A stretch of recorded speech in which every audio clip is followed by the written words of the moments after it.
कांवड़ यात्रा 2024। हर साल सावन में भगवान शिव के कई भक्त कांवड़ यात्रा पर जाते हैं। कांवड़ यात्रा पर जाने वाले श्रद्धालुओं को कांवरिया या कन्वरिया कहकर पुकारा जाता है।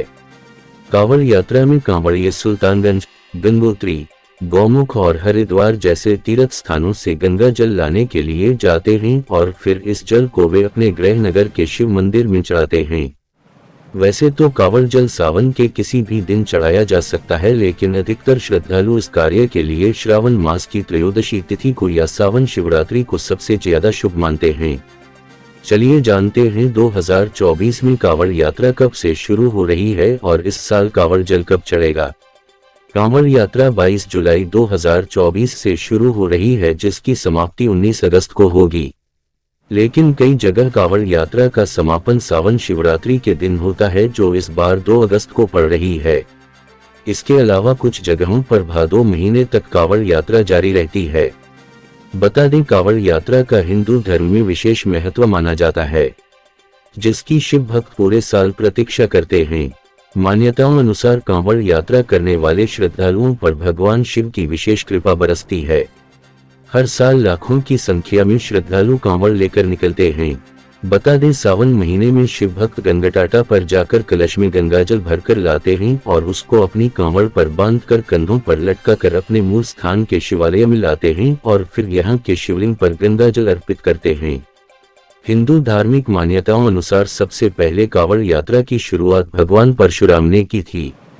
कहते हैं भगवान परशुराम गढ़मुक्तेश्वर धाम से गंगाजल लेकर आए थे और फिर इस गंगाजल को उन्होंने यूपी के बागपत के पास स्थित पूरा महादेव कराया था।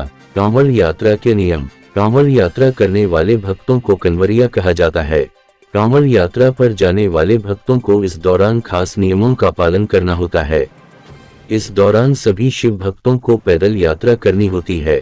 यात्रा के दौरान भक्तों को सात्विक भोजन का सेवन करना होता है। साथ ही आराम करते समय कांवड़ को जमीन पर नहीं रखते हैं।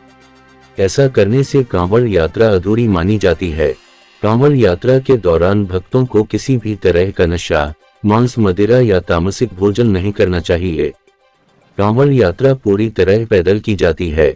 यात्रा प्रारंभ होने से लेकर पूर्ण होने तक सफर पैदल ही किया जाता है। यात्रा में किसी वाहन का प्रयोग नहीं किया जाता है। कांवड़ में गंगा या किसी पवित्र नदी का ही जल ही रखा जाता है, किसी कुएं या तालाब का नहीं। कांवड़ को हमेशा स्नान करने के बाद ही स्पर्श करना चाहिए और ध्यान रखना चाहिए कि यात्रा के समय कांवड़ या आपसे चमड़ा स्पर्श न हो। कांवड़ियों को हमेशा जत्थे के साथ ही रहना चाहिए। अगर आप शिव के सच्चे भक्त हैं तो अपने इस YouTube चैनल को जरूर सब्सक्राइब करें। कांवड़ यात्रा 2024 की सारी जानकारी और उसके क्या क्या नियम हैं, सारी जानकारी आपको इस चैनल के जरिए हमेशा समय पर मिलती रहेगी।